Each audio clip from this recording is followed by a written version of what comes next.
საღამომშვიდობისა საზოგადოებრივი მაუწყებელი და ევრაზიის თანამშრომლობის ფონდი წარმოგიდგენთ გადაცემა ევროპულ არჩევანს. მე ვახოს ანაიავა. დღეს გადაცემის თემაა საქართველოს სოფლის მეურნეობა, რა პრობლემები აწუხებს გლეხს დღეს, რა სირთულეების წინაშე დგას სოფელი სამუშაოების დაწყების წინ.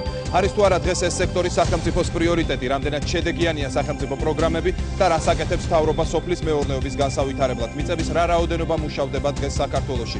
ბანკებისა და სადაზღვევო კომპანიების ფერმერთან ურთიერთობის პრობლემები, ფერმერებისთვის ინოვაციებთან ხელმისაწვდომობა. ჩვენი ქვეყნის სოფლის მეურნეობის ამ და სხვა პრობლემებს ევროპული არჩევანის დღევანდელ გადაცემაში. ჩვენს სტუმრებთან ერთად განვიხილავთ.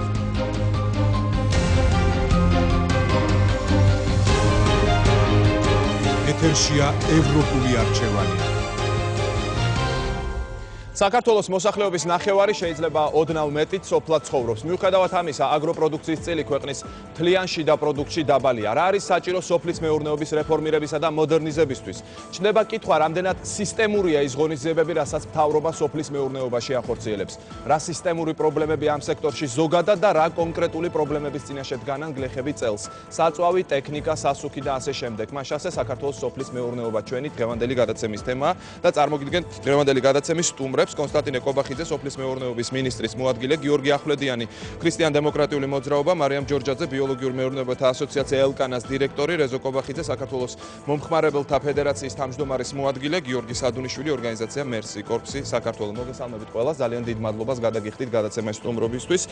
ბატონ გიორგი, მოდით თქვენგან დავიწყოთ. მე ჩემს ანონსშიც დავსვი ეს შეკითხვა და თქვენ მინდა დაგისვათ. თქვენი აზრით, მთელი ამ წლების განმავლობაში რამდენად პრიორიტეტული იყო ხელისუფლებისთვის სოფლის მეურნეობა და რა სიტუაცია გვაქვს პრიორიტეტის მხრივ დღეს? მოგესალმებით, მივესალმებით თქვენს მაყურებელს. რეალურად რო ვთქვათ, სოფლის მეურნეობაზე ზრუნვა ჩვენს ქვეყანაში, რასაც პრაქტიკაში განხორციელებული ზრუნვა შეიძლება დავარქვათ, დაიწყო დაახლოებით 2-3 წლის წინ. პრაქტიკულად მთელი 2000-იანი წლების განმავლობაში, 2009-10 წლამდე საუბარი სოფლის მეურნეობაზე აღიქმებოდა ძალიან ისე სასაცილოდ და არასერიოზულად. მოყოლებული მე მახსოვს 2008 წლის მე-7 მოწვევის პარლამენტმა როგორც კი დაიწყო მუშაობა, პირველსავე ბიუჯეტის განხილვისას ჩვენ დავიწყეთ საუბარი იმაზე ქრისტიან-დემოკრატებმა, რომ მოდით დავიწყოთ პირველივე პრიორიტეტად გამოვაცხადოთ სოფლის მეურნეობა და ჩავდოთ კონკრეტული რამდენიმე ათეული მილიონი იმისათვის, რომ რამდენიმე წლიანი პროგრამა შევიმუშაოთ, რომ საქართველოში 3 წელიწადში აღარ არსებობდეს თუნდაც იგივე ტექნიკის, ტრაქტორის პრობლემა. რომ ყველა სოფელში თუ არა, ორ სოფელში ერთი ტრაქტორი მაინც არსებობდეს, რაც დღეს ერთ-ერთი ყველაზე რთული პრობლემა დგას ჩვენს ქვეყანაში. ვასაუბრობთ იმაზე, რომ არ შეიძლება სასწრაფო მეურნეობების გაყიდვა და არ შეიძლება ექსპერიმენტალური მეურნეობების გაყიდვა, იმიტომ რომ ძალიან ბევრი ექსპერიმენტი გვაქვს ჩასატარებელი და ძალიან ბევრი ცდა არის ჩასატარებელი საქართველოში, ახალი ტექნოლოგიების თვალსაზრისით, ახალი მიდგომების თვალსაზრისით და არ შეიძლება ამის გაყიდვა. მოსახლეობაზე არ უნდა ვატაროთ ჩვენ ექსპერიმენტი, რაც გავაკეთეთ შარშან მაგალითად ხო საქართველოში ჰიბრიდული სიმინდის პროგრამასთან მიმართებაში. პირდაპირ მოსახლეობაზე ჩავატარეთ ექსპერიმენტი და 30000 ჩართული მონაწილიდან 20000 დავაზარალეთ. და შესაბამისად ახლა ხვეწრა მუდარ აღჭირდება 24 საათიან რეჟიმში, რომ ის ათესლე მასალის ფული მაინც გაუთავისუფლონ იმ ადამიანებს გადასახდელისგან. შესაბამისად პრობლემა როგორც ასეთი და რა თქმა უნდა, ჩვენ ვცვლით ქრისტიან-დემოკრატები და ვსაუბრობთ ამაზე მუდმივად, რომ საქართველოში არ შეიძლება სოფლის მეურნეობა იყოს მიშვებული თავის ნებაზე. არ შეიძლება გლეხი იყოს დარჩენილი სოფელ ან ბაზართან ერთი ერთზე, იმიტომ რომ ის ვერ გაუმკლავდება. ყველა მთელ სოფლიოში ცივილიზებული ქვეყნებში, სადაც არსებობს გამართული და წელში გამართული სოფლის მეურნეობა, სახელმწიფოს უზარმაზარი მხარდაჭერით არსებობს ის. აი თქვენ თქვით, რომ 2-3 წლის წინ დაიწყო ზრუნვა, ხო? დაიწყო ზრუნვა, მაგრამ აი რაში გამოიხატება? მე გეტყვით 2010 წლამდე საერთოდ საქართველოს კი სინგაპური უნდა აშენებულიყო და საქართველოში საერთოდ სოფლის მეურნეობა როგორც ასეთი პრიორიტეტი არ იყო, იმიტომ რომ ჩვენ სოფლიდან ხალხი უნდა ჩამოგვეყვანა ქალაქში და ინდუსტრიალიზაციის პროცესისათვის მუშახელი უფრო გჭირდებოდა. ესეთი იყო იდეოლოგია და მიდგომა. მაგრამ მოხდა რა, ძალიან მარტივი რამ მოხდა. სოფლიო კრიზისმა გამოიწვია ის, რომ ფასები სოფლიო ბაზარზეც ძალიან სერიოზულად გაიზარდა. საქართველოში შემოსულმა სოფლის მეურნეობის პროდუქციამ უბრალოდ ძალიან ტკივნეული დარტყმა მიაყენა ჩვენს მოსახლეობას, იმიტომ რომ ვერანაირი მექანიზმით ქართული სოფლის მეურნეობა ვერ იცავდა თავის თავს. მარტო შევხედოთ 98 წელთან შედარებით, საქართველოში 2007-2008 წლებში 3ჯერ არის გამესამედებული არის ხორბლისა და მარცვლეულის მოსავალი. შესაბამისად ეს პრიორიტეტი დაიწყო ფიქრი სახელმწიფო მხოლოდ მას შემდეგ, რომ დაინახა, რომ ელემენტარულად ქვეყანამ თავისთავად უნდა დაიცვას სასურსათო ბაზარზე. და თურმე აღმოჩნდა, რომ საქართველოს სოფლის მეურნეობის განვითარება არის საჭირო. მართალია უკვე ძალიან დაგვიანებულიც იყო, მაგრამ რა თქმა უნდა, ჯობს გვიანა, მაგრამ ვიდრე არასდროს, მაგრამ ამ მიმართულებითაც არის აი ძალზე დარასაკმარისი. შესაძლოა უნდა გამოიყოს 500 მილიონი ყოველწლიურად ბიუჯეტიდან, ეს არის თლიანი შიგა პროდუქტის 2%. ყველა ცივილიზებულ ქვეყანაში ეს ხდება და იმ 500 მილიონიდან სახელმწიფო შეიძლება მე უკვე ძალიან კონკრეტულად სუბსიდირება თემების, რომელიც ბატონ კონსტანტინეს მინდა ვკითხო. ბატონ კონსტანტინე, რაში გამოიხატება ის, რომ სახელმწიფოსთვის დღეს სოფლის მეურნეობა არის პრიორიტეტი? რამდენად გრძელვადიანად გეგმავს სახელმწიფო აი ამ სფეროში თავის მოქმედებებს? მოგახსენებთ, რომ სოფლის მეურნეობის განვითარება ზოგადად ჩვენი ამოცანა მთავარი დღეს არ არის ის, რომ არ განისაზღვრება იმით, რამდენი ტექნიკა შემოვა, ვთქვათ, ან რამდენი ჰექტარი მიწა მოირწყვება და ეს არის უბრალოდ ტექნიკური საშუალება იმის, რომ თითოეულმა ფერმერის, თითოეული გლეხის ოჯახმა მიიღოს რაც შეიძლება მეტი შემოსავალი. ჩვენ საქართველოში ამჟამად გვყავს მოგახსენებათ 50%-ზე მეტი მოსახლეობის დასაქმებულია სწორედ სოფლის მეურნეობაში. ამიტომ ყველა ის ასე ვთქვათ, ამოცანა, რასაც საქართველოს მთავრობა ახორციელებს დღეს, მიმართულია იქითკენ, რომ თითოეული გლეხის ოჯახში შემოვიდეს რაც შეიძლება მეტი შემოსავალი. ამისთვის ჩვენ ვიყენებთ, ვთქვათ, იგივე ტექნიკის პროგრამას, მელიორაციის პროგრამას, ექსტენსიის საკონსულტაციო ცენტრების პროგრამას. ეს არის ყველაფერი, ასე ვთქვათ, იმ საშუალება იმის, თუ როგორ უნდა მივახციოთ ამ ამოცანის გადაჭრას. ეს ხომ არ არის ძალიან ლოკალური პროგრამები უკაცრავად. მე ვსაუბრობ გრძელვადიან სტრატეგიაზე, რომელიც არ არის სოფლის მეურნეობაში რეალურად სახელმწიფოს. გრძელვადიანი სტრატეგია გეტყვით, რომ დამტკიცდა სტრატეგია სოფლის მეურნეობის განვითარების 10 წლიანი სტრატეგია, ეს მოიცავს 2012-2022 წლებს. ამას დაკავშირებით ჩვენ ეს სტრატეგია დამტკიცდა ყველა იმ საერთაშორისო ორგანიზაციის და მონაწილეობით, რომელიც საქართველოს დღესდღეობით მოღვაწეობს. ამასთან ერთად ჩვენ დაგეგმილი გვაქვს, რომ მოკლევადიანი უშუალოდ სამუშაო გეგმა, რასაც ქვია, შედგეს 4 წლიანი სამუშაო გეგმა, რომელშიც საერთაშორისო სურსათის და სოფლის მეურნეობის საერთაშორისო ორგანიზაცია გვეხმარება ამ გეგმის ჩამოყალიბებაში და დღესდღეობით რაც კეთდება ყველა ის ასე ვთქვათ აქტივობა და პროექტი ჯდება აი ამ გრძელვადიანი განვითარების გეგმაში. ქალბატონ მარიამ, მე მინდა გამოვყოთ ჩვენ აი ძალიან ბევრი პრობლემაა სოფლის მეურნეობაში, ახლა რომ დავიწყოთ ჩამოთვლა, შორს წაგვიყვანს, მაგრამ უმნიშვნელოვანესი პრობლემები, რაც თქვენ შეგიძლიათ გამოვყოთ, სისტემური პრობლემები სოფლის მეურნეობაში. ერთ-ერთი ძალიან მნიშვნელოვანი პრობლემა არის ფინანსებზე ხელმისაწვდომობა და გრძელვადიანი კრედიტები ფერმერებისთვის, რომელსაც ნებისმიერ გლეხს, როდესაც ან სოფლის მეურნეობაში დასაქმებულ პირს, რომ შეეკითხოთ პირველ რიგში ის სიტყვის ზუსტად ამას რამდენადაც დღეისათვის პრაქტიკულად ერთი ბანკია, რომელმაც შედარებით უკეთესი პირობები და უფრო მოქნილი პროდუქტი შესთავაზა. ისიც მხოლოდ აი წელს. მე მინდა ჩვენ განმარტოთ ჩვენი მაყურებლისთვის, რატომ იკავებენ ბანკები თავს სესხების მიცემისგან. რამდენადაც არ არის არანაირი გარანტია და გარანტორები არ არიან, ძალიან რისკიანი, მაღალ რისკიანი დარგია. არა, არსებობს ერთი მხრივ, ვთქვათ, ფერმერი, არსებობს ბანკი, არსებობს სადაზღვეო კომპანიები. აი, სადაზღვევაც არ მუშაობს, მაგაშია საქმე, რომ სადაზღვეო პროდუქტები პრაქტიკულად სოფლის მეურნეობაში არ არის, ან ძალიან მცირეა, რის გამოც ყველა თავს იკავებს. ძალიან მნიშვნელოვანია ასევე თვითონ საბანკო სექტორის გაუთვითცნობიერება სოფლის მეურნეობის საკითხებში. მათ კრედიტ ოფიცერებს უმეტეს შემთხვევაში არ აქვს სათანადო ცოდნა, რომ შეაფასონ რისკი. ესეც თავისთავად უფრო მაღლა წელს რისკს. აი ამ საკვანძო საკითხში რას თქვენ თქვით, რომ ვთქვათ, არ უნდათ ბანკებს რო სესხების წენ სადაზღვეო კომპანიები არაზღვევენ და ასე შემდეგ. სახელმწიფოს რა შეუძლია რომ გააკეთოს? ნუ გარკვეულწილად შეიძლება იყოს გარანტორი ან შესაძლებელი ალბათ შეიქმნას რაღაც ფონდი, რომელიც ასე ვთქვათ, რისკებს შესაბამისად. კარგი, ბატონ კონსტანტინე, აი ამ სტრატეგიაში თუ არის ეს განსაზღვრა. აი ამ კუთხით მოგახსენებთ, ჩვენ ძალიან აქტიურად მუშაობთ როგორც კომერციულ ბანკებთან, ასევე სადაზღვეო კომპანიებთან და ძირითადად ეს კომპანიები ითხოვენ მასშტაბს. მათ უნდა თავის იგივე სადაზღვეო კომპანია დაინტერესებულია, რომ რისკები რაც შეიძლება დააბალანსოს, ამიტომ რაც შეიძლება მეტი კლიენტი უნდა ყავდეს მას და ჩვენ თავაზობთ სახელმწიფო აი ჩვენი პროგრამების ფარგლებში ვთავაზობთ მათ აი ამ მასშტაბს, ვთავაზობთ მათ წტომას იმ ბაზაზე, აი ფერმერთა ბაზა რასაც ქვია, რეესტრი რასაც ქვია და აი ესენი უკვე აი ამ კუთხით ძალიან აქტიურად არიან ჩართულები, თუნდაც ვთქვათ, ჩვენ შეგვიძლია იგივე მარცვლეული პროგრამები გავიხსენოთ, ვთქვათ, ხორბლის და სიმინდის პროგრამაში, როგორც სადაზღვევო კომპანიები, ასევე ბანკები საკმაოდ აქტიურად იყვნენ ჩართული.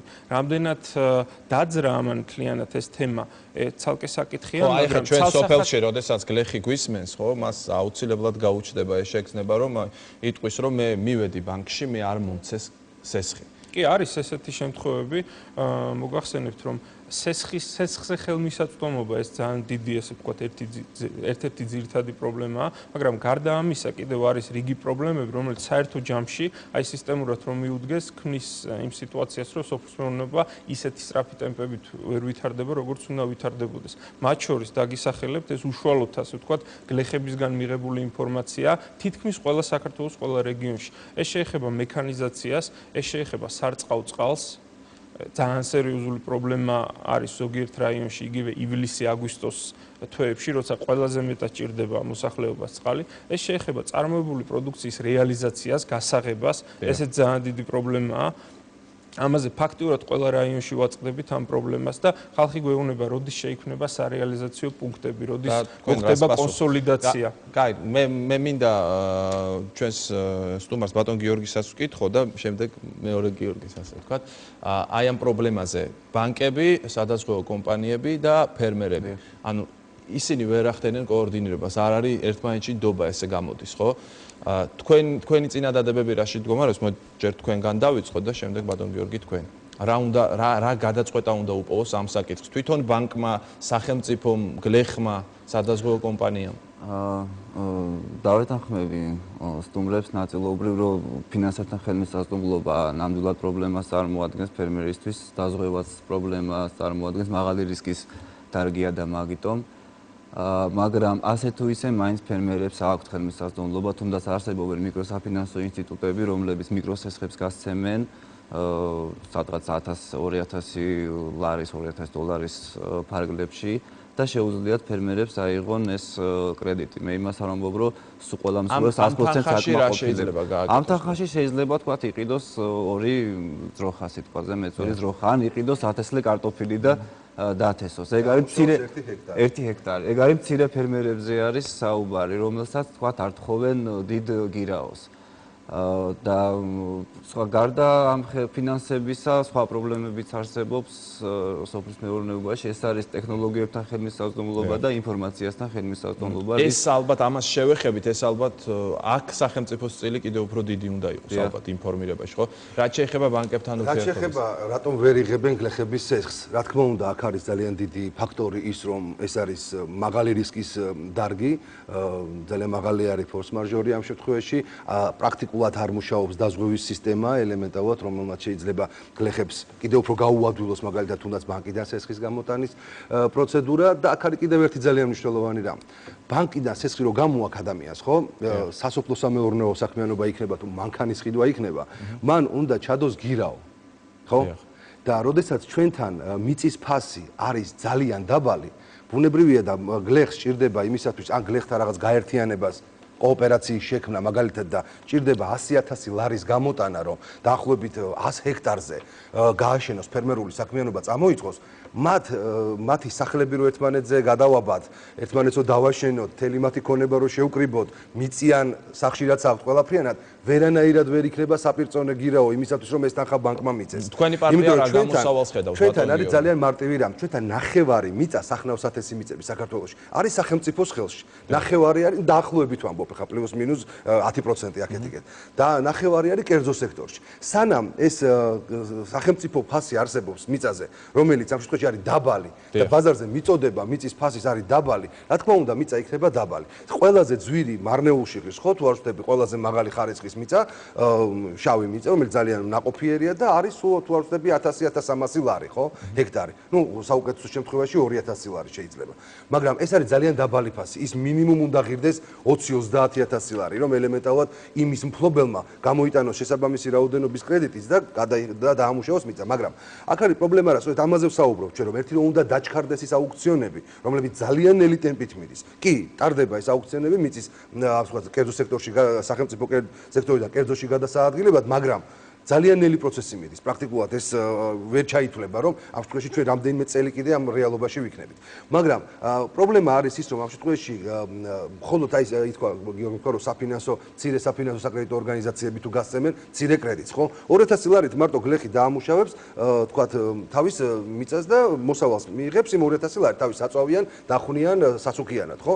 პრობლემა რეალურად დგას ის, რომ თუ არ ექნება მას გრძელვადიანი და დაბალპროცენტიანი სესხი, რაც ამ შემთხვევაში ისევ სახელმწიფომ უნდა უზრუნველყოს. ჩვენ როდესაც ვსაუბრობთ, რომ 500 მილიონი უნდა იყოს ბიუჯეტიდან ჩადებული ყოველწლიურად სოფლის მეურნეობის განვითარებაზე, აი ამ კონტექსტში ვგულისხმობთ იმასაც, რომ უნდა შეიქმნას აგრობანკი, რომლის ერთ-ერთი მთავარი დონორი უნდა იყოს სახელმწიფო, რომელიც დააფინანსებს ამ ბანკს, რომელიც რა თქმა უნდა ძალიან სერიოზულ საშეღავათო რეჟიმს შეუქმნის კერძო სექტორს, რომ მოიზიდოს მათი კაპიტალიც და ელემენტარულად ამ ადამიანებს მიეცეთ გრძელვადიანი და დაბალპროცენტიანი სესხები და შემდეგ სახელმწიფომ ისევე უნდა იზრუნოს სოფლის მეურნეობის დაზღვევაზე, როგორც ეხა სიღარიბის ზღვარსმა პროგრამაში მყოფი ადამიანების დაზღვევაზე ვზრუნავ და პენსიონერების დაზღვევაზე. სხვანაირად ეს სისტემა და ეს სექტორი ფეხზე ვერ წარმოდგება. 150 ტრაქტორს რო გავატარებ ჩვენ და წინ დროშას ააფრიალებს სააკაშვილი, ამით ვერ განვითარდება სოფელი. ანუ ეს თქვენ ამბობთ, რომ ძალიან ლოკალურია, სისტემურ პრობლემებს ვერავინ ვერ მოაგვარებს. ჩვენ უნდა ვეცადოთ, რომ თავარი პრობლემა რა არის, რომ გლეხს თავისი მოყვანილი მოსავალი გაუიაფთეს, ხო? იმიტომ რომ ქართული პამიდორი ეხლა ღირს 8 ლარი, თურქეთიდან შემოტანილი პამიდორი ღირს 2 ლარი. რამდენი წამი უნდა ილაპარაკოს ხელისუფლებამ იმაზე, რომ თუ გავათავისუფლეთ დეგეგესაგან, ეხლა ჩვენ სოფლის მეურნეობის პროდუქცია, ამით გავაიაფებთ პროდუქციას, ეს არის ტყუილი. არაფერი არ გაიაფთება. უბრალოდ სავაჭრო ცენტრებში მიიღებენ ქართულ პროდუქციასაც, რასაც აქამდე სავაჭრო ცენტრები არ აკეთებდნენ. იმიტომ რომ უწევდათ მთლიანი ღირებულებისგან დეგეგეს გადახდა და ეხლა მხოლოდ ფასთა განსხვავებიდან მოუწევთ დეგეგეს გადახდა და სავაჭრო ცენტრს უკვე ეს ყველაფერი ხელს აძლევს. ანუ თუ იქნება თურქული, იქნება ქართულიც, მაგრამ ფასი ისევ 10 ჯერ ძვირი იქნება ჩვენის. და პრობლემა არის რა, თუ ჩვენი 2000 ლარი სანამ დაუჯდება ერთ გლეხს 1 ჰექტარის დახვრა, დამუშავება და პროდუქტის მოყვანა, ის ვერასოდეს ვერ აწარმოებს კონკურენტუნარია პროდუქციას და ვერასოდეს ვერ იქნება ის თურქულ პროდუქტთან მიმართებაში კონკურენტუნარია, რომელიც თავის ქვეყანაში არის სუბსიდირებული, ეკოლოგიურად კიდე როგორი საეჭვო ხარისხების ღმერთმა უწყის და საქართველოში შემოსული პროდუქტი რო ღირს 2 ლარი 9 პამიდორი წარმოიდგინეთ რადონის გასაგებია ბატონ რეზოს მინდა ვკითხო. არც ის პროდუქცია არ გვექნება რეალური, არც შიდა პროდუქტი შიდა ბაზარზე ვერ მოვახერხებთ რეალურ რაოდენობის გაზას და ექსპორტზე ზედმეტი ჩვენ გამოყავით გარკვეული პრობლემები, თქვენ რა პრობლემებზე გაამახვილებდით კიდევ დამატებით ყურადღებას? ნუ დამატებით ყველაზე უმთავრესი პრობლემა ეს არის, რომ საქართველოს სოფლის მეურნეობაში მოღვაწეობს სუბიექტები, რომლებიც არიან ძალიან მცირე მასშტაბის. გინდა ეს გლეხური მეურნეობა, გინდა ფერმერული, დანაწევრებულია ეს მეწარმე სუბიექტები. აუცილებელია რომ ისინი გამსხვილდნენ, რომ ძალიან ძნელია რომ გლეხმა, იგივე ფერმერი, მცირე ფერმერის დონეზე მოახდინოს თავისი ნაკვეთების ან მელიორიზაცია, ან მექანიზაცია, ან ახალი ფერმერთა გაერთიანებები უნდა შეიქმნას. გაერთიანებები, ან კონსოლიდაციის ცენტრები ახსენება დონმაკოდემაკა. ეს აუცილებელია და ეს გარდაუვალია, თორემ ახლა ძნელია რომ მარტო გლეხის წავსების სწორად გვაქვს, რომ მარტო გლეხი ვერ გაუმკლავდება იმ პრობლემას, რაც ეს უნდა იყოს თვითონ ფერმერთა ინიციატივა თუ ვინ უნდა მისცეს ბიძგი ამ პროცესს? ან ორივე დასაშვებია, ორივე ფორმა იყოს, გინდათ ფერმერების ინიციატივა, გინდათ სახელმწიფომ შექმნას ესეთი პოლიტიკა და ესეთი ხელშეწყობა, უპირატესი ხელშეწყობის გარემო, რომ ხელი შეუწყოს აი ამ გაერთიანებებს, იგივე ამ გლეხების, ამ ფერმერების. რაგან მიმართოთ, რომ აი ეს გაერთიანებები შემდეგ რა შედეგს მოგცემს? გაერთიანებებისთვის ადვილია უკვე ამ პრობლემებთან გამკლავება. იგივე კრედიტების მოძიება, იგივე დაზღვევა, იგივე მელიორაცია თუ მექანიზაცია, ახალი ტექნოლოგიების დანერგვა და ასე შემდეგ. თუმცა ეს პრობლემები ახალი არ არის. ეს პრობლემები მოდის საკმაოდ დიდი ხანი, აი 2006 წელს მე მახსოვს უკვე შემუშავებული იყო ის სტრატეგია, რაც ბატონმა კოტემ ახსენა, ჯერ კიდევ 2006 წელს იყო შემუშავებული, თუმცა იმ რუსეთის ემბარგოსთან დაკავშირებით ის დარჩა კაღალზე და შემდეგ კიდევ 6 წელი დაგჭირდა რომ აი ამ ახალი სტრატეგია. ნუ ნახოთ ეს სტრატეგია რას იზავს, შემდეგ 20 წლიანი სამოქმედო განვითარების პროგრამა ახსენა ბატონმა და ალბათ ეს უფრო უპრიანი და უფრო კონკრეტულ ქმედებებს მოიცავს და რაღაცა შედეგებამდე მიგვიყვას.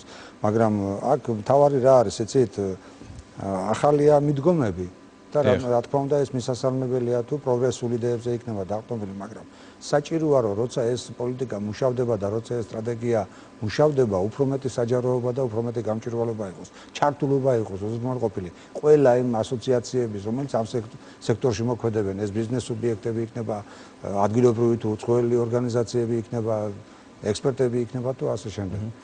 მესმის ბატონ კონსტანტინე, ყველაზე ესეთი წავე შეკითხვა, რომელსაც სხვა შორის თავად გლეხების ვავე, რას აკეთებს სახელმწიფო იმისთვის, რომ ადგილობრივი პროდუქცია იყოს კონკურენტუნარიანი. ბატონმა გიორგიმ თქვა, რომ აი თქვა ჩემოტანილი პამიდორი ღირს 2 ლარი და 8 ლარი ღირს თქვა სოფლიდან ჩამოტანილი. ეს ახლა გაიაფთა, თორე 10 ლარი ღირდა ერთისთვის. ხო, ეს არის ძალიან ისეთი დისბალანსი, ხო? რას აკეთებს სახელმწიფო იმისთვის, რომ ასეთ დისბალანსი არ იყოს და გლეხს ადგილობრივ პროდუქციას უფრო მეტი ხელშეწყობა ქონდეს?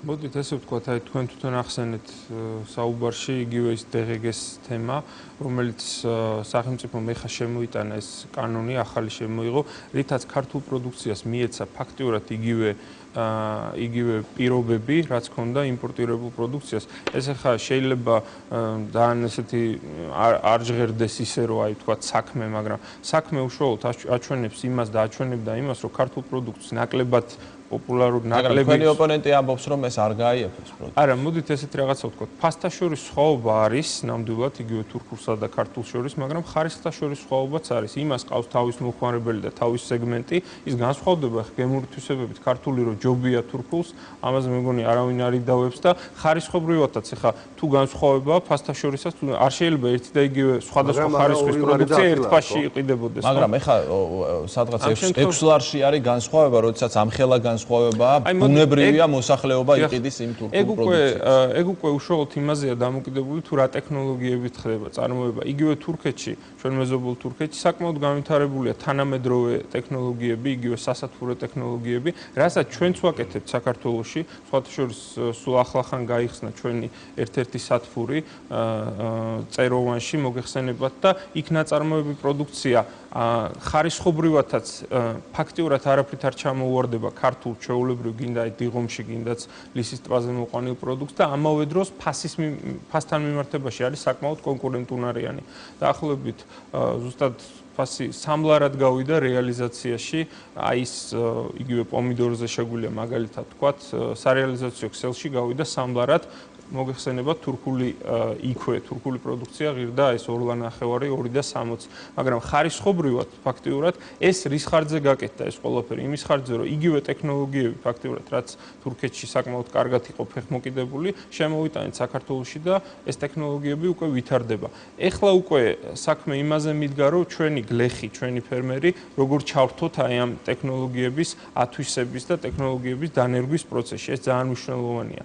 და გავხადოთ კონკურენტუნარიანი არა მარტო ქართულ ბაზარზე, არამედ იგივე საექსპორტო ბაზრებზე. ბატონ მარიამ, აი კონკურენტუნარიანობა ახსენა ბატონმა კონსტანტინემ, ეს ძალიან საინტერესო საკითხია.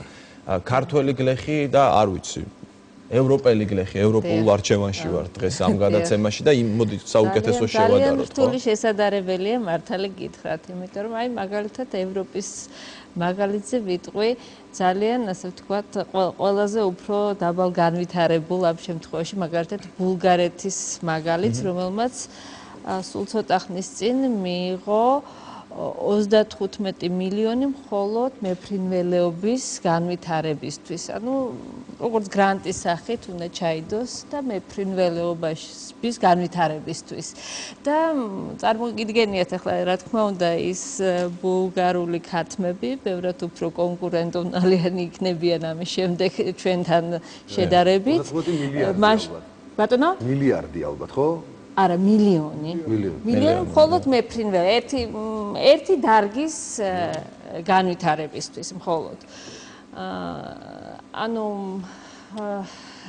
ევროპაში გლეხი თუნდაც შედარებით ღარიბი გლეხი არის ბევრად უკეთეს პირობებში, რომ მას შეუძლია რომ წავიდეს და აიღოს იგივე სესხი ბანკიდან და აიღოს ძალიან დაბალ პროცენტიანი მე რა პრობლემას მინდა ქაბატონ მარიამ შევეხო. აქვს უამრავი სუბსიდია, მათ შორის სუბსიდიები აქვს სხვადასხვა არა მარტო დაუშვათ სოფლის მეურნეობის განვითარების თვალსაზრისით, არამედ სხვადასხვა იმ ტექნოლოგიების გამოყენებისთვისაც, რომელიც არის გარემოს მიმართ. ქალბატონ მარიამ, აი რაღაც პროცესი მიდის და ჩვენ ამაზე ვლაპარაკობთ, მაგრამ აქ თავარია რამდენად სწორად მიდის, ხო ეს პროცესი. აი ამაზე რას გვეტყვით? რამდენად სწორი მიმართულებით ვითარდება საერთოდ სოფლის მეურნეობა? საქართველოში? დიახ, საქართველოში რასაკვირველია. როგორ გითხრათ, ახლა ჯერჯერობით ძალიან განვითარების ტენდენციებს მე ვერ ვამჩნევ. ერთადერთი რაც შემიძლია ვთქვა, რომ ბოლოს და ბოლოს გვაქვს ეს სტრატეგია, რომელიც როგორც ბატონმა კოდემ ბრძანა, მიღებული იქნა. თუმცა იგივე საერთაშორისო ორგანიზაციებიდან იყო გარკვეული შენიშვნები, ჩვენც მივიღეთ მონაწილეობა ამ შენიშვნების მომზადებაში, მართალი გითხრათ, თუმცა იგივე აქ დავეთანხმები ერთ-ერთ ჩემი კოლეგას, ფართოდ აი ასოციაციები ჩვენ უშუალოდ სოფლის მეურნეობის სამინისტროსგან არ მიგვიღია. მივიღეთ ჩვენი საერთაშორისო ერთ-ერთი პარტნიორისგან და შემდგომ მოვამზადეთ, ასე ვთქვათ, კომენტარები ამ დოკუმენტზე. რა თქმა უნდა, უკეთესია, რომ უფრო ფართო განხილვის საგანი ყოფილიყო. ამ დოკუმენტში სხვადასხვა არის ძალიან ბევრი ესეთი მნიშვნელოვანი საკითხი შეტანილი, როგორიცაა მაგალითად იგივე კოოპერირების ხელშეწყობა, თუმცა ზუსტად როგორ მოხდება ეს ჯერჯერობით არ არის ცნობილი. თქვენ მე მკითხეთ, თქვენი შეკითხვა პირველი იყო, რომ რას ქართველი გლეხი რას იტყვის თავისი პრობლემის შესახებ. ქართველ გლეხს რო კითხოთ, პირველი პრობლემა რა თქმა უნდა ფინანსებია, იმიტომ რომ ეს უპირველესი რასაც ისინი ამბობენ. თუმცა უამრავი პრობლემა აქ აღინიშნა მიწების ფრაგმენტაცია, იგივე თითოეული გლეხი აწარმოებს ძალიან მცირე რაოდენობის პროდუქციას, მათი კონსოლიდაციის გარეშე შეუძლებელი იქნება, რომ იყოს ჩვენი პროდუქცია კონკურენტუნარიანი. ასევე მნიშვნელოვანია ასევე ცოდნა. საბჭოთა პერიოდში ჩვენი გლეხები ძირითადად იყვნენ გადაქცეული, ასე ვთქვათ, მუშებად დიდ საბჭოთა მეურნეობებში და მათ დაკარგეს აი ეს ცოდნა, მეურნეობის მართვის ცოდნა და დღესაც ძალიან ხშირია შემთხვევა, უმეტესად ესეა, რომ ისინი ისე ველოდებიან მთავრობისგან, რომ რაიმე დახმარება მიიღონ. თვითონ არ არიან იმდენად აქტიურები და არაფერი კეთდება იმისთვის, რომ ისინი უფრო გააქტიურდნენ. აი ეს ცოდნა როგორ უნდა შეიძინოს გლეხმა, ხო? აი სახელმწიფოს და გლეხის ურთიერთდამოკიდებულება როგორი უნდა იყოს. თქვათ, ჩვენ ვთქვით, რომ კონკურენტუნარიანობაში მე არ გულისხმობდი მხოლოდ იმას, რომ ბულგარეთში თქვათ ერთი დარგს 35 მილიონი მისცეს. მე გულისხმობდი ზუსტად ამას, რაც თქვენ თქვით, რომ რამდენად კონკურენტუნარიანია თავის ცოდნაში, ხო? იმიტომ რომ ყოველდღიურად ვითარდება სოფლის მეურნეობაში, რაღაც ახალი ხდება. აი ამ სიტუაციაში ქართველი გლეხი სად არის დღეს და ისევ მინდა შევადაროთ ევროპის ქვეყნებს. ცოდნა, ახალი ტექნოლოგიები, აი ეს რამდენად დიდია განსხვავება. ბატონო, განსხვავება ამ შემთხვევაში ძალიან დიდია, იმიტომ რომ ხელმისაწვდომობა ფაქტიურად ძალიან და ნოლია შეიძლება ითქვას ახალ ტექნოლოგიებთან და ინფორმაციებთან რა. ეს ცოდნა, როგორც სახელმწიფოს მხრიდან უნდა მოხდეს დახმარება, ასევე უნდა მოხდეს კერძო სექტორის განვითარებით. ანუ ინფორმაციასთან და ტექნოლოგიებთან ხელმისაწვდომობა ის სერვის მიმწოდებლები, რომელიც ამ სფეროში მუშაობენ, თუნდაც მედია საშუალებები, თუნდაც გაზეთი, თუნდაც ტელევიზია, მათი მეშვეობითაც არის შესაძლებელი ამ ტექნოლოგიების და ცოდნის გადაცემა. ყველა აკეთებს იმას, ჩვენ ორგანიზაციას გაუკეთებია ტრენინგების, ნობიერების ამაღლება ფერმერებისთვის, მაგრამ ძალიან კარგია რაც კეთდება და ძირითადად დონორი ორგანიზაციების მიერ ხდება ამის დაფინანსება, შედეგიც აქვს ამას. მაგრამ არავის არ გააჩნია ისეთი რესურსი, რომ მოიცავს მთელი საქართველოს ამ ტრენინგებით, ამ სემინარებით. აუცილებელი არის ზუსტად ამ სექტორის გამოყენება მედია საშუალებისა და თუნდაც აი გაზეთი არის ძალიან კარგი. აი ქართველი გლეხი რა ფორმითაც დღეს მიწას ამუშავებს, ხო? დიახ. ეს არის თანამედროვე ფორმები, მოდი ასე ვთქვათ რა. მარტო ტრაქტორს არ გულისხმობ, ხო?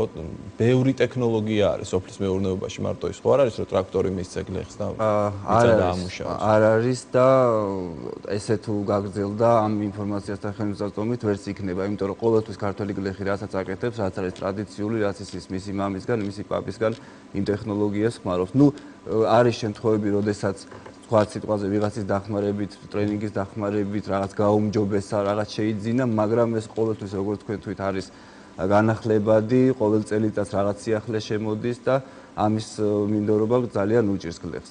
როდესაც საუბრობდით აი ზუსტად ამ კონკურენციაზე და ფასტაშორის სხვაობაზე, პირველ რიგში უნდა მოხდეს ის, რომ გაზარდოს ქართულმა გლეხმა თავისი პროდუქციის მასშტაბის სიტყვაზე გაზარდოს მოსავლიანობა, თუნდაც რომელიმე კულტურის, ავიღოთ კარტოფილი.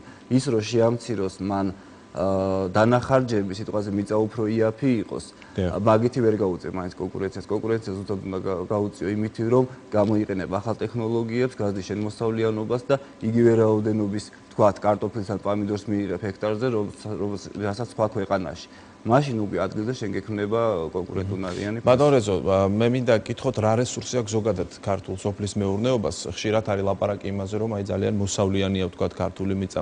რა არის ის მაქსიმუმი, რაზეც შეიძლება იფიქრო სოფლის მეურნეობაში? ეს არის იმპორტზე ორიენტირებული ადგილობრივ ბაზარზე, აი რა შეფასება შეგიძლიათ? მე ვერ მოასწარი აი პირველი კითხვაზე პასუხის გაცემისას თუ დამატებით კიდევ რა პრობლემები და გამოწვევებია სოფლის მეურნეობაში და ერთ-ერთი ყველაზე დიდი გამოწვევა სოფლის მეურნეობაში დღეს არის აი უარყოფითი ბალანსი იმპორტ-ექსპორტის სურსათთან დაკავშირებით. ეს აუცილებლად უნდა გასწორდეს და უნდა შეიცვალოს ეს ბალანსი პირიქით, რომ ჩვენ უფრო მეტი უნდა გავიტანოთ ამის რესურსი.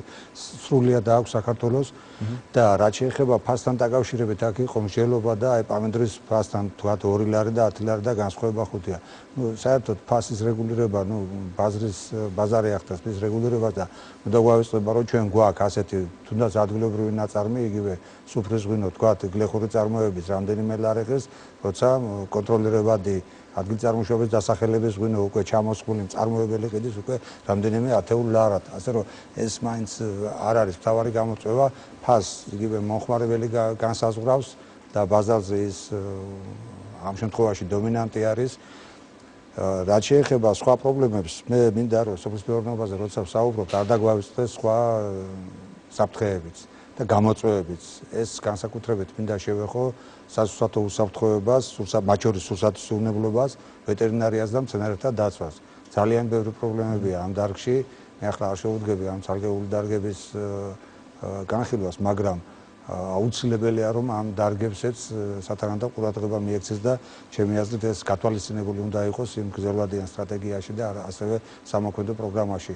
იმიტომ რომ ზოგიერთი დაავადებების მიმართ, მაგალითად ჩვენი ცხოველთა სამყარო და მათ შორის სასურსათო წარმოების ცხოველური წარმოშობის პროდუქციასთან დაკავშირებით ძალიან დიდი პრობლემებია იგივე ბრუცელოზი, თურქული და ასე შემდეგ.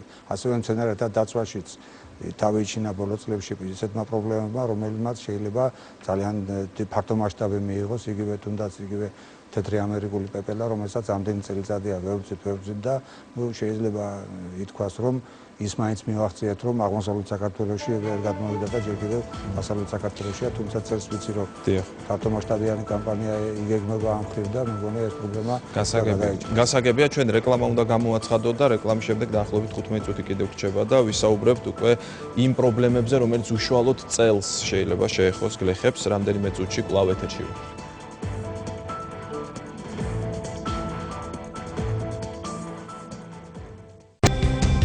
ევროპული არჩევანი კვლავ ეთერშია. მე შეგახსენებ ჩვენი დღევანდელი გადაცემის თემაა სოფლის მეურნეობა. ბატონ გიორგი, მოდით ვისაუბროთ უშუალოდ კონკრეტულ წლევანდელ წელს რა პრობლემები აქვთ გლეხებს. ჩვენ პირველ ნაწილში ზოგად ინსტიტუციურ პრობლემებს შევეხეთ. მოდით წელს რა ხდება, რა გამოწვევებს. სანამ გადავიდოდეთ მაგ წლევანდელზე 2-3 სიტყვით აქ საუბარი იყო იმაზე, რომ ფასს მომხმარებელი აწესებს და წარმოქმნის, რომ მაგ პრინციპიდან გამომდინარე ჩვენთან პამიდორი 10 ლარი კი არა, ლარიც არ ეღირებოდა ალბათ. მომხმარებელი რო აწესებდეს. რეალურად რო ვთქვა, ეს ფასი გამომდინარეობს იქიდან, რომ გლეხს იმ პამიდორის მოყვანა 1 ჰექტარზე უჯდება ის ხნავს ამ მიწას 2 ლარნახევრიანი საწვავით. ეს ერთი, იმიტომ რომ სახელმწიფო არ ზრუნავს იმაზე, რომ საწვავის მიმართულებით რაიმე სუბსიდირების ფორმა შემოიღოს. ანაყოფიერებს და ანოყიერებს მიწას იმ სასუქით, რომელიც საქართველოში წარმოებს, მაგრამ საქართველოშივე მსოფლიო ფასებით რო ყიდულობს. როგორი ფასითაც გააქვს ჩვენს წარმოებელს სასუქი უცხოეთში, იგივე ფასით ყიდულობს ქართველი გლეხი მას და არავითარი შეღავათი არ აქვს.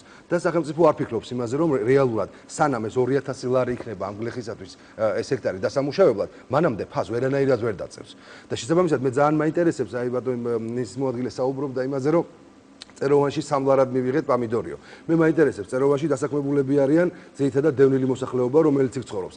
დევნილი მოსახლეობა თავისი ჯიბიდან ყიდულობდა საწვავს იმისათვის, რომ დაემუშავებინა ის მიწა. თავისი ჯიბიდან ყიდულობდა იმ სასუქს, რომელთაც იქ დაამუშავეს და მაინც მიიღეს სამლარად. მე ძალიან თუ ეს ასე არის, მე ძალიან მაინტერესებს გავსინჯო და ვნახო და მიულოცო იმ ადამიანებს თუ აი იმ ფასებით, რაც რეალურად საქართველოში საწვავი ღირს და სასუქი ღირს და დამუშავება და ეს ყველაფერი ამ 2000 ლარის პროცესი, რასაც გულისხმობს თელ მოსავლის მიღებამდე სამუშაოებს სასოფლო-სამეურნეოს, იქ თუ მიიღეს სამლარად პომიდორი, რომელიც კონკურენტუნარიანი იქნება, ბუნებრივია.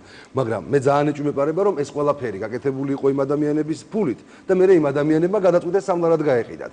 მე დარწმუნებული ვარ, უბრალოდ იქ ყველაფერი მოხდა საჩვენებლად და სახელმწიფო დაეხმარა და კარგია რომ ეს დაეხმარა და საჩვენებლად და ნახა თვითონ სახელმწიფომ რომ ის დახმარებას რამხელა შედეგი მოაქვს და საბოლოო ჯამში პომიდორი რომ მივიღეთ სამლარად და არა 10 ლარად და ხარისხიანი ხო? რა თქმა უნდა, ქართული ჯობია უცხოურს რაზეა ლაპარაკი და ყველამ კარგად ვიცით ეს და მაგაზია მთელი საუბარი და აქცენტი და ჩვენ სოფლის მეურნეობის პერსპექტივა.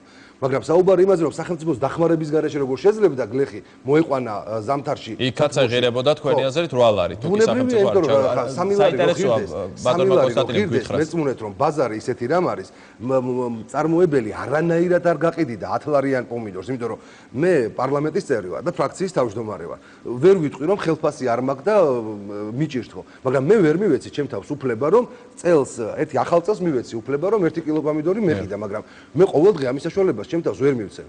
და წარმოიდგინეთ საქართველოში სადაც 2 მილიონი ადამიანი სიგარების გვარსმა პროგრამის მოდი აი ამ საკითხზე ვკითხავ. სიგარების გვარს მიღმა, ბატონ კონსტანტინე. მილიონი ჯიბეში უდევს აბუსი და მილიონი ამ მდგომარეობაში. ანუ ეს ფასი საიდან მივიღეთ? საინტერესოდ დასვა ბატონმა გიორგიმა შეგე. მოდით ესე მივუდგეთ საკითხს, რომ ჩვენთან არსებული ტექნოლოგიების მიხედვით სათბურში მოდის საშუალოდ სადღაც 100 ტონა პომიდორი. აი მაგალითად რო გავყოთ.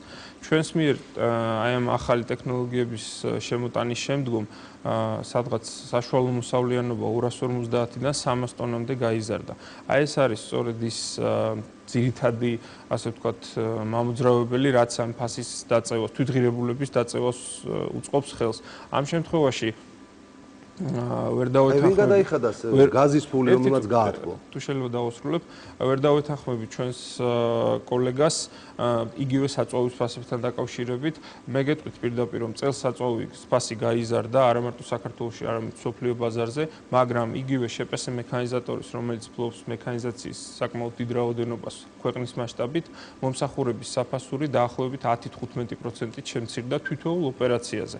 ეს შეიძლება ასე ვთქვათ, კითხვა გაჩნდეს როგორ, მაგრამ ეს იმის ხარჯზე შემცირდა, რომ ჩვენ დავამატეთ ახალი ტექნიკა, უფრო გავაუმჯობესებთ მენეჯმენტი, ძირითადად აქ მართვის საკითხია, ხა ვიძახით, რომ აი ტრაქტორები უნდა იყოს სოფელში, ტრაქტორები უნდა ყავდეს გლეხებს, მაგრამ 1 გექტრიანი და 2 გექტრიანი გლეხი ვერასდროს ვერ შეძლებს ტრაქტორის შენახვას. ამაზეც უნდა შევთანხმდეთ. ამიტომ მას ურჩევნია, რომ საკმაოდ ნორმალურ ფასებში მიიღოს ეს მომსახურება იმ კომპანიისგან, ვისაც ეს ტექნიკა მთელი ქვეყნის მასშტაბით ყავს და ემსახურება არა მარტო ერთს და ხნავს არა მარტო 1 გექტარს, არამედ დღეში ხნავს 50-100 გექტარს იმ ერთეული ან 2 ერთეული ტექნიკით. აი ამაზე ეს არის მთავარი, რომ რაც შეიძლება ისეთი სერვისი შევთავაზოთ ჩვენ მოსახლეობას, რომ ის თვითღირებულება, რომელიც აქვს მას დღეს შემცირდეს წარმოების.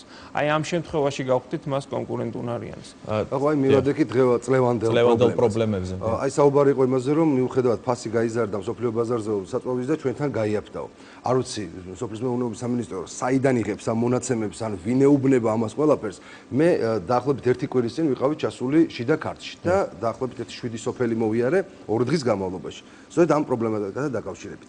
გაირკვა რომ მე არ მაქვს ინფორმაცია ყველა რაიონში და რეგიონში როგორი სიტუაციაა, მაგრამ შიდა ქართლის მაგალითზე, კატასტროფული ვითარება არის. თუ შარშან ტრაქტორის მომსახურება თავისი საწვავით 1 მიასედის დასახნავად ჯდებოდა 1 ლარი. დიახ. დღეს შიდა ქართლში, ხო? კასპში, გორის რაიონში, ქარილის რაიონში 1 მეასედის დახნა, ანუ ტრაქტორით და საწვავით და თვითონ ტრაქტორისტის მუშაობიდან გამომდინარე, მისი ასე ვთქვათ დანაზღაურებაც შეადგენს უკვე 2 ლარიდან 2 ლარ ნახევრამდე. და ტრაქტორებს აწერიათ ეს ფასები. ანუ და როდესაც დავსვით კითხვა, ეს ნიშნავს, რომ პროდუქციის ფასი ბუნებრივია, წარმოიდგინეთ, ჰექტარს თუ ხნავდა ადამიანი 100 ლარად, ეხლა ის ჰექტარს დახრავს 250 ლარად. ფასი მოიმატებს. და ეხლა პომიდორი მე გაიაფთება და 10 ლარიდან 3 ლარზე ჩამოვა თურმე. მე როცა დავსვი კითხვა რომ რატომ მოხდა ეს ყველაფერი, ანუ გლეხებსაც ვკითხე და იმ ტრაქტორის ფლობელებსაც. ბუნებრივია ყველამ ერთი და იგივე თქვა რომ იმიტომ რომ საწვავი გაძვირდაო. მაგრამ საწვავი გაძვირდა, ნუ დიდი ავიღოთ 15 თეთრი, ხო? შარშანდელთან შედარებით 10 თეთრი არც გაძვირებულა მაგაზე მეტი. ხო? და რატომ გაძვირდა 150% რეგიონებთან, ანუ შეგვიძლია ვივარაუდოთ რომ სხვა რეგიონებშიც მსგავსი ვითარება. დაკავშირებით, როგორ ტრაქტორი ერთ სოფელში რატო არ უნდა იყოს თქვა ერთ სერვის ცენტრში. იყოს ბატონო სერვის ცენტრში, არავითარი პრობლემა არ არის. მაგრამ შეხედეთ რა მდგომარეობა, სერვის ცენტრი დგას რაიონულ ცენტრში. ძირითადად მაგისტრალებზე სილამაზის კონკურსში მონაწილე ტრაქტორები ვით რა, საჩვენებლად. იმისა და სოფელი არის დაახლოებით 20-30 კილომეტრით მოშორებული ამ რაიონულ ცენტრში. რო ჩამოვიდეს ის ადამიანი გლეხი და წაიყვანოს სერვის ცენტრიდან ტრაქტორი და დაამუშავებინოს თავისი თუნდაც 1 ჰექტარი, მან გარდა იმისა რომ რაც დაუждდება იმ ტრაქტორს, იმის დამუშავება, უნდა გადაუხადოს და ჩაუსხა საწვავი, ხო? ანუ 1 ჰექტარზე უკვე იქ 2 ლარნახევარი. მაგრამ გარდა ამისა წარმოვიდგინეთ რომ იმ ადამიანმა საწვავი უნდა ჩაუსხას რომ სერვის ცენტრიდან სოფელში მიიყვანოს ის ტრაქტორი და მეორე უკან დააბრუნოს. ამიტომაც პრაქტიკულად ამ სერვის ცენტრებში გამოწყობილი ეს ტრაქტორები ლამაზად შეფუთულები ცელუფრის პარკებში არაფერ პროფიტს არ გვაძლევენ. იმიტომ რომ ადამიანები და სოფლები, გლეხები მაინც იყენებენ რომელიმე გლეხს სოფელში თუ აქვს ძველი შემორჩენილი ტრაქტორი. იმიტომ რომ ელემენტარულად 30 კილომეტრის მოშორები და წამოსაყვანი არ იქნება ის, იქვეა. მართალია ძველია, ის ვეღარ ხნავს წესიერად, მაგრამ მორჩევნია იქ ჩაასხა. კითხოთ, მინისტრის მოადგილეა და ინფორმაცია ექნება. სოფელში იყოს თითოეული ტრაქტორი, ეს არ ნიშნავს იმას, რომ გინდა თუ არა ვაჩუკოთ ეს სოფელში ტრაქტორი. იყოს სერვის ცენტრის მომსახურების, მაგრამ იყოს ხელმისაწვდომი, ხო? შეიძლება ვთქვათ ახლა რომ ეს ტრაქტორები სადღაც გას გამოწყობილი, ეს ტრაქტორები არსად არ დგას გამოწყობილი, აი ეს კონკრეტული თქვენ რომ ახსენეთ ახლა სერვის ცენტრში დგომი ტრაქტორი დღეს თესავს ხალხს მუხრანში. ეხლა თქვენ რამდენიც არ უნდა ვილაპარაკოთ სერვის ცენტრი სოფელთან. იქ რა თქმა უნდა რენტაბელურია იმ სოფლიდან წამოყვანა ტრაქტორის სერვის ცენტრიდან, მაგრამ 30 კილომეტრი არ მიყავს გლეხს და თვითონ სოფლებში რატო არ არის განაწილებული? არ შეიძლებოდა ასეთი პრინციპი თქვა. ეს არის ამაში ლოგიკა, ხო, რასაც ბატონ გიორგი ამბობს. ყველა გლეხი ამას გეტყვის სოფელში რო ჩახვი, რაც უნდა დავეთანხმოთ და ყველა ამას გას იქიდან სოფელში ჩაყვანას კიდევ ბენზინი უნდა და დამატებითი ხარჯია. თითოეულ რაიონში არის შექმნილი ამხანაგობები. ესეც არის სახელმწიფოს მიერ შექმნილი, პრეზიდენტის პროგრამით შექმნილი ამხანაგობები. ეს ამხანაგობები ემსახურება თითოეულ სოფელს. ამხანაგობას ყავს საკმარისი ტექნიკა იმისთვის, რომ ის რაოდენობით მიწა, რომელიც მის სოფლებზეა მიწერილი, დახნას, დაამუშავოს, დათესოს. ამ შემთხვევაში ჩვენ აი წელს იგივე ვაუჩერების პროგრამით, აი ეს ვაუჩერების პროგრამაც საკმაოდ ასე ვთქვათ, ოპონენტებმა თავიდან ძალიან ისე მიიღეს, მაგრამ ამ ვაუჩერების პროგრამის ფარგლებში მარტო 3000 ერთეული ტექნიკა დარეგისტრირდა, ჩადგა მწყობში, ტრაქტორზე ალაპარაკ. ხოლო ტრაქტორზე ამას გარდა იქ არის მისაბმელები, ლაფეტები, კომბაინები. 3000 ერთეული ტექნიკა დამატებით დღეს არის უკვე აღჭურვილი ახალი საბურავით მწყობშია მოყვანილი და დგას მინდორში და ხნავს. ეხლა შეიძლება ჩვენ აქ სტუდიიდან ესე მარტივად მოგვეჩვენოს ეს ყველაფერი, მაგრამ იქ სოფელში როცა კაცი ზის და ამ ტრაქტორს უყურებს და ამუშავებს მიწას და წელს მოსავალს მიიღებს, იმისთვის ეს არის ძირითადი გადამწყვეტი მომენტი. ამიტომ ამას ძალიან ისე უნდა შევხედოთ, ესეთი მარტივი თემა არ არის ეს. ქაბატონ მარიამ 30 ლარიან ვაუჩერებზე მინდა კითხოთ, თქვენი აზრით რაზეა ეს გათვლილი და რამდენად შედეგიანია საბოლოო ჯამში, რამდენად ეხმარება გლეხს ასეთი პატარ-პატარა პროექტები? ესეთ რა შესაქმია, ეს ზუსტად ინდივიდუალური გლეხისთვის, რა თქმა უნდა, ამას დიდი აზრი არ აქვს, რომ ეს 30 ლარიანი ვაუჩერი გქონდეს. თუმცა აი დავეთანხმები ბატონ გოტეს, ჩვენ გქონდა რაღაც მოკვლევა, კერძოდ სამცხე-ჯავახეთში ვიყავით, შევხვდით გლეხებს და ასევე მექანიზატორებს, რაღაც გარკვეული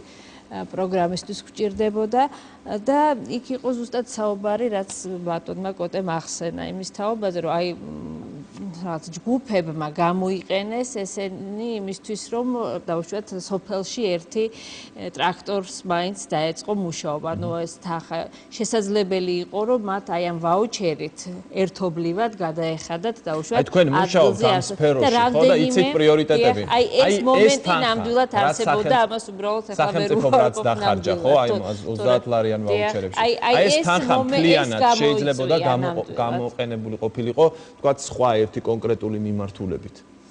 ახლა ესე ვერ გეტყვით მე ზუსტად, იმიტომ რომ რა თქმა უნდა შესაძლებელია ბევრი მიმართულებით გამოიყენო. თუმცა შეიძლება ეს გაცვლაც ასეთი იყო, რომ დაუშვათ ეს ინდივიდუალური ტრაქტორისტები, რომლებიც არსებობენ სოფლად, მათ დაეწყოთ რაღაც სერვისის მიწოდება, იმიტომ რომ სოფლის მეურნეობაში აი სერვისების მიწოდების მხრივ გვაქვს ძალიან დიდი პრობლემა.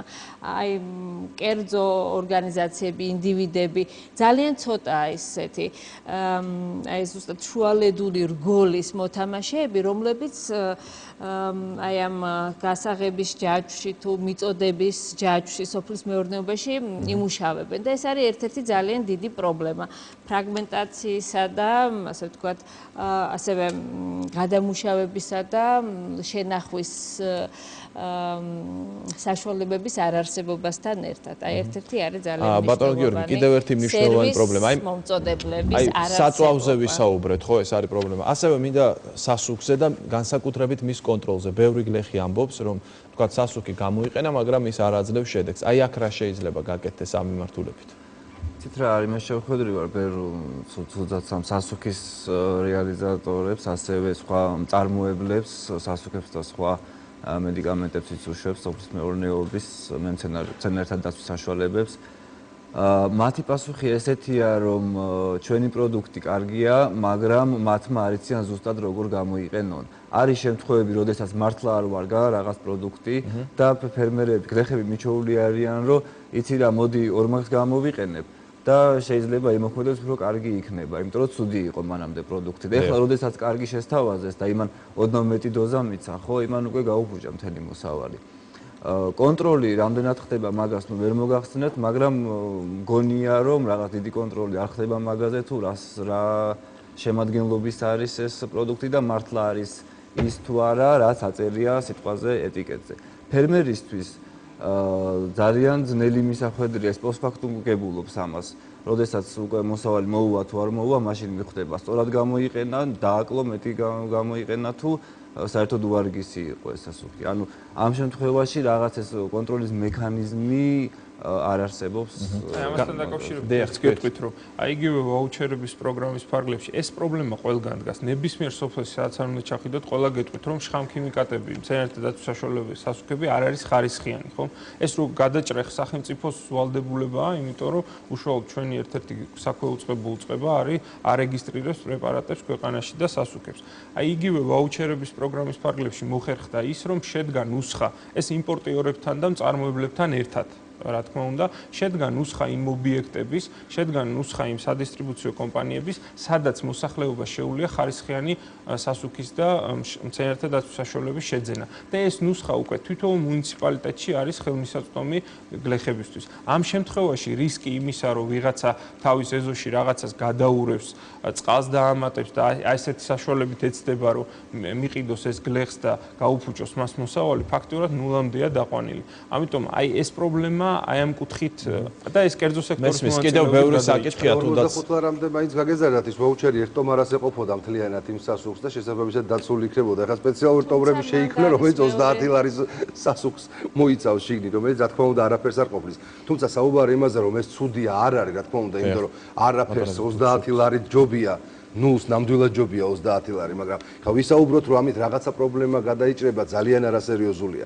ეს არის ძირითადად, რა თქმა უნდა, გლეხისათვის პლუს 30 ლარს დადებითი მოვლენა არის, მაგრამ ის რომ პრობლემა მოვაგვაროთ, არანაირად საკმარისი. შესაბამისად, ეს არის უბრალოდ ისევ და ისევ PR აქციისთათვის გათვლილი ქმედება ხელისუფლების მხრიდან, ისევე როგორც 150 ტრაქტორით დიდი ზარზეიმის აღლუმის ჩატარება. გასაგები, ბატონ რეზო, თქვენ შემდეგ ალბათ მარიამ და უნდა დავასრულოთ. კიდევ ბევრი საკითხია ჰიბრიდული სიმინდით დაწყებული ღვინის საკითხები დამთავრებული, მაგრამ ერთ გადაცემაში ამ ყველაფრის ჩატება. ძნელია, გეთახმებით, რომ ძნელია მთელი სოფლის მეურნეობის პრობლემები ერთ გადაცემაში მოთავსდეს. თუმცა მცენარეთა დაცვის საშუალებების ხარისხზე იყო საუბარი და მე მინდა გითხრათ, რომ ახალი კოდექსით, სულსაძუნებლობის ახალი კოდექსით გათვალისწინებული არის როგორც კონტროლის განხორციელება, მონიტორინგის განხორციელება მცენარეთა დაცვის საშუალებების ხარისხზე, მათ ფალსიფიკაციაზე და თუ არ ვცდები, მე მგონი 1000 ლარიანი ჯარიმაც არის გათვალისწინებული აი ამ სულსაძუნებლობის კოდექსით, მაგრამ პარადოქსი ის არის, რომ სულსაძუნებლობის ამ ახალი კოდექსით თვითონ სულსაძუნებლობის ფალსიფიკაცია არ არის რეგულირებადი და ის სხვა კანონმდებლობით რეგულირდება.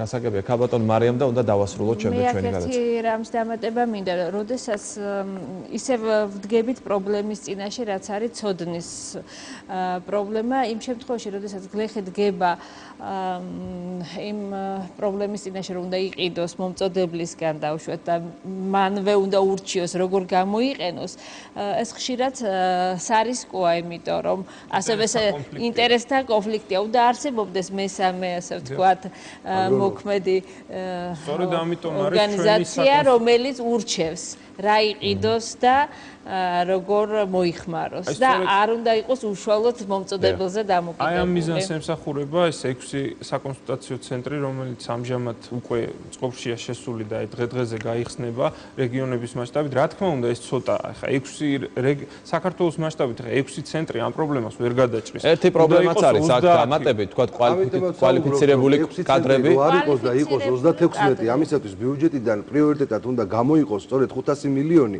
500 მილიონს მე ვამბობ, იმიტომ რომ 2%-ია მთლიანი შიგა პროდუქტი, თორე შეიძლება სრული შემთხვევაში ის 600-იც იყოს და 700-იც, რომ აღარ არსებობდეს, აი ძლივს ყოფნის მდგომარეობა რო არ ქონდეს. ბატონ გიორგი, 36 კარგია, რა თქმა უნდა, ამაში ყველა დაგეთა. 75 უნდა იყოს ყველა რაიონში. კი, მაგრამ აგრონომს ვერ იპოვით სოფელში რომ ჩაყვიდეთ. ეს პირდაპირ კავშირში არ არის, მაგრამ ირიბ კავშირში ნამდვილად არის კვალიფიციური კადრებს რაც შეეხება. ხო, ესეც პრობლემა არის ქვეყანაში ბუნებრივია. კვალიფიციური აგრონომების, ხო? კი, კვალიფიციური კადრების პრობლემა არის, ამ პრობლემასაც ვაღიარებთ და სხვათა შორის საერთაშორისო ორგანიზაციებზე უნდა ვთქვათ, დიდი მადლობა უნდა უთხრა საერთაშორისო ორგანიზაციებს, რომ აი იმ გადამზადების კურსების ფარგლებში ფაქტიურად ისწავლული აგრონომების უმეტესობა 90% უკვე უცხოურ საზღვარგარეთის ქვეყნებში გადამზადდა. რა თქმა უნდა, ხა ორკვირიანი, სამკვირიანი კურსი ესეთ საკმარისი არ არის, მაგრამ იმისთვის, რომ აი ამ თანამედროვე ტექნოლოგიებთან რაღაც შეხება ქონდეს ამ ხალხს და გადაცემის საშუალებები აი გლეხებზე ამ ყველაფრის ინფორმაციის გადაცემის ტექნიკა შეასწავლონ, მათ ეს საკმარისი იყო. გასაგებია, კი ბატონო, ძალიან დიდი მადლობა მინდა ყველას გადაგიხადოთ გადაცემაში მობრძანებისთვის. მე იმედი მაქვს, რომ ძირითად საკითხებს მაინც შევეხეთ, რა თქმა უნდა, ყველა საკითხს ვერ შევეხებით და ამომწურავად ამ თემაზე ვერ ვისაუბრებდით სულ რაღაც 55 წუთში. რეკლამის შემდეგ საინტერესო ფაქტები ევროკავშირის ისტორიიდან დაგველოდეთ რამდენიმე წუთში კვლავ ეთერში ვართ. ევროპული არჩევანი კვლავ ეთერშია და ახლა წარმოგიდგენთ საინტერესო ფაქტებს ევროკავშირის ისტორიიდან. გერმანია ევროპის ერთ-ერთი წამყვანი ინდუსტრიული ქვეყანაა. გამოირჩევა მუშახელის მაღალი კვალიფიკაციითა და უმუშევრობის დაბალი დონით. ცხოვრების დონის მიხედვით გერმანია მე-10 ადგილზეა მსოფლიოში. მესაქონლეობა გერმანიის ძირითადი დარგია, რომელიც სოფლის მეურნეობის მთლიანი შიდა პროდუქტის 2/5-ს შეადგენს. გერმანიის მთავრობამ ყველა ხერხი იხმარა შემოვლითი გზები მოეძებნა სოფლის მეურნეობის დასახმარებლად. შეიმუშავა პროგრამები, რომელთა საშუალებითაც გლეხობა სხვადასხვა დარგობრივ უნივერსიტეტთან და სასწავლებელთან შეთანხმებით სასწავლო პრაქტიკებზე იაფ მუშახელს უგზავნიან განსაზღვრული პერიოდულობით. მოქალაქეებს, რომლებიც ფერმერები არიან, ნაადრევად ენიშნებათ პენსიები. მთავრობა ეხმარება მათ წარმოებული პროდუქციის გასაღების ბაზრების მოძიებაში. სახელმწიფოს მხრიდან დიდი ინვესტიცია იდება მეცნიერებაში, რათა გაიზარდოს გლეხების შრომის პროდუქტიულობა და მცირე მეურნეობებმა მაღალ მწარმოებლობას მიაღწიონ. გერმანია ერთ-ერთი ლიდერია ექსპორტის მიხედვით. ერთ სულ მოსახლეზე მთლიანი შიდა პროდუქტის რაოდენობა $25,000. გერმანიის მშპ ევროკავშირის ქვეყნების მთლიანი შიდა პროდუქტის 30%-ია. ბოლო 10 წლეულის განმავლობაში ბულგარეთის სოფლის მეურნეობა არახელსაყრელ პირობებში იდგა. სამეურნეო თანამშრომლობის სტრუქტურები ლიკვიდირებული იყო. მიწის მეპატრონეთა უმრავლესობა ვერ უვლიდა საკუთარ მიწებსა და ფერმებს. სახელმწიფო სტიმულირების მცდელობის მრავალი პროგრამის დაფინანსებისა და ბულგარეთის სოფლის მეურნეობის მხარდაჭერის მიუხედავად მიწები დანაწევრდა და ხელსაყრელი შედეგი ვერ მიიღეს. დღეს ბულგარეთის სოფლის მეურნეობის განვითარებაში საკმაოდ კარგი პერსპექტივებია. არსებობს ნაყოფიერი მიწის დიდი რაოდენობით ფართობი, რომელიც არ არის გაშენებული. გლეხების მიწათა ფასები შედარებით დაბალია. წარმოების ხარჯები დაბალია. ევროკავშირის სოფლის მეურნეობის სამინისტროს და სხვადასხვა ორგანიზაციის პროგრამების მეშვეობით ხდება დაფინანსება და სუბსიდირება. ბულგარეთის მთავრობა დიდ თანხებს დევს სოფლის მეურნეობის სფეროში. დღევანდელი გადაცემა ამით დასრულდა. შევხვდებით ერთმანეთს მომავალ 4 შაბათს საღამოს 10 საათზე პირველ არხზე. დროებით.